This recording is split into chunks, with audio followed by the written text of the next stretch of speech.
Hi, my name is Jason Bruno, but my friends call me El Nyuki. I am a beekeeper, passionate about bees. I consult on all matters beekeeping, and yeah, I love beekeeping. I'm also a photographer, licensed drone pilot, but mostly all those things I do support the beekeeping. Yeah. So a little bit about beekeeping. What are the basic things that we need to keep top of mind? When you start a beekeeping project, you have to understand one thing, that it's not just about it's not just about the beehive. So most people, when they think about the cost of setup, they only think about the cost of the beehive. There's a lot of other factors. So it comes to, you have to think about the stand, what kind of structure are you putting up, what labor, transport, all those factors. Those are the things you should consider holistically. Also, when you start a beekeeping project, make sure your people are trained. Please pay a consultant to handhold you for a period of maybe 3, 4, or 5, 6 months, even a year, because there's a lot of learnings. Beekeeping is directly related to the environment. Once you understand that, you're not just working on beehives, but you're also working on the environment. So if you're choosing a space, make sure there's a lot of trees, no use of pesticides, is there water available, what type of beehives do you want to use, and all that. But also give yourself 1 year at least just to learn the environmental cycles, when the flowers flower, when, you know, what's flowering when, because that also affects your honey. Once you understand that, you know, bees go to the flowers to collect nectar, which they carry in their they have 2 stomachs, then go back to the hive, and then regurgitate that into the comb. That eventually becomes honey. So you have to understand, like now, for example, here I can see some of the baobabs are flowered. So that also affects the quality of the honey, the type of the honey, the color, the consistency, all the aspects of your honey is literally, like, so when you taste honey, you're tasting a place. So be patient. You'll install a hive, sometimes the bees will abscond, sometimes, so it takes about a year, I find, to get that rhythm working. Also, the person you're employing. Okay, so when you install a beehive, you have to understand this. It's not only, bees first of all don't make the honey for you. They're making it for themselves. That's their food. Literally saving for a rainy day. So you have to make it, you have to look at the bee as an equal partner, as a major stakeholder in your business. So you create an environment for them to thrive so that you can also thrive. There's no two way about that.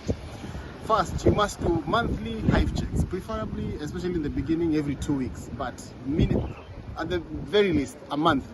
You must go into the hive, check for pests. You get a lot of spiders, you get rats, you get snakes, you just get all sorts of random things in beehives. So you have to consistently keep cleaning the hive. There's a specific way to do it, and that's why I say it's so important to get a mentor, someone who will take you through the process of becoming a competent beekeeper. It's not just about putting a box in the corner and then whenever you want, you come and you find there's a lot that goes to it. Please do not assume that beekeeping is just an easy job. It's not. It's the same way. Every colony you see, every beehive represents a different personality. You could have one beehive ni wakali sana, wengine ni wapole, ingine. So you need to know them. Just same way, like if you're a cow farmer, there's the cow you can milk even without fungang the mguu. There's another one, you know, that one needs to be tied up, needs to be locked up in that pen, you know. So same with the bees. So you also need to know your colonies very intimately. Yeah. So, okay. Here's the thing. When you think about setting up an apiary, which is the correct term for a bee farm, you have to think about setup, type of hives, and all that. So the cost of setup, from my experience, comes to about 10,000 shillings per hive. And what I'm saying is not the hive itself, not just the box. Box you can get even 4,000, but I'm talking about the full setup, including the stand, the simiti, the kokoto, the labor, transport. It comes to about plus or minus 10,000. Now, the return on that hive, for example, if it's a Langstroth hive, we should give you 10 kilos. You should be able to return that investment with your first harvest. However, there is no guarantee when that first harvest will come. There is no guarantee, because there are places I've put up a hive, and in an hour there were bees in the hive colonized. But the opposite is also true. There's places I've put hives, and months have passed before. Like there are hives I put up on my farm in Moranga 3 years ago. Today, my guy who works at the farm just sent me a video showing me the bees have finally come. It's been 3 years. So there's no guarantee. So don't come with a fixed outcome, especially huku mwanzo. It takes, usually what I find in year 3 is where now things now become consistent. The person who's working on the farm now knows what they're doing. They are more competent. They're comfortable being around bees. They don't scare him so much. He knows what he's doing. He has a roster. He knows how the checks are being done. He's monitoring closely. Then you find in the third year, third year is where now you find people are. But not to mean within the first 2 years you won't harvest. I'm not saying that. What I'm saying is by the time it becomes regular, and now you notice cycles. Usually year 2, 3 is a sweet spot. In terms of return on investment, you have to be very careful, because what you need to understand is that we have different species of bees within the country, and all of them are very different. For example, in my farm in Muranga, we are very close to the Badeas. It's very cold. It gets really cold, especially in July. So we get like maybe 1 harvest a year. While you find someone maybe in Kisumu, Nyanza area can harvest sometimes 3-4 times the same year, because it rains a lot. There's a lot of fresh water. It's very green. It gets a bit hot, so it's a good environment. That's why all the honey you hear from Kenya comes from Kitui, Masai Land, Kajiado. It's an aspect of also the type, the species of the bee. It's called Apis mellifera. Thank you. The joy of being in Mombasa. Thank you so much. Shukran. So there are different species of bees. Like we have Monticola, we have Scutellata. So they're all very different. So understand where you're doing the beekeeping. But the advantage of beekeeping is that you find, for example, honey does not expire. You need very little to process. It's profitable. It can be very profitable, but it's not plug and play. Yeah, it's not plug and play. Yeah, because remember, you're building a relationship with the bees, and you have to get that right first, and that takes time. So assuming you're in a that's why I started with assuming you're in a very productive place, very clean, no pesticides, the climate is right, and you're able to harvest 3-4 times a year with about 10 hives. I'm looking at an investment of about 100,000 plus or minus, depending on where you are, because there are some factors that are not constant, like transport.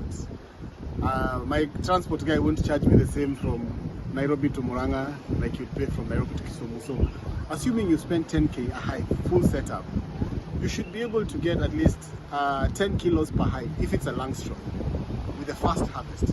Now multiply that by 4 times a year, sometimes 2, because remember and that's why I keep insisting, it's a lot of environmental factors as well. There are times you find it gets so dry, so you don't harvest as much. You leave the honey for the bees because things are tight, you know. You have to look at it that way. But with about 10 hives, you should return investment with your first harvest on the hive after colon. And then also another thing, beehives come in 2 parts.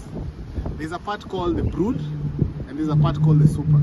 We only harvest from the super side. You have to leave the rest for the bees. Don't touch the honey, whatever is on their side. So what actually takes time is when you install the hive, you install the brood box first. Now you have to give them time to jazzer their own space first, build for themselves. Then now you introduce the other part of the hive. That's the one you harvest from. So you have to be patient. Please do not harvest from the bees side, because that's for them. If you do that, they'll also abscond. So my final take is this: beekeeping is fun, but don't come. This is my personal opinion. I could be wrong. Do not come with a fixed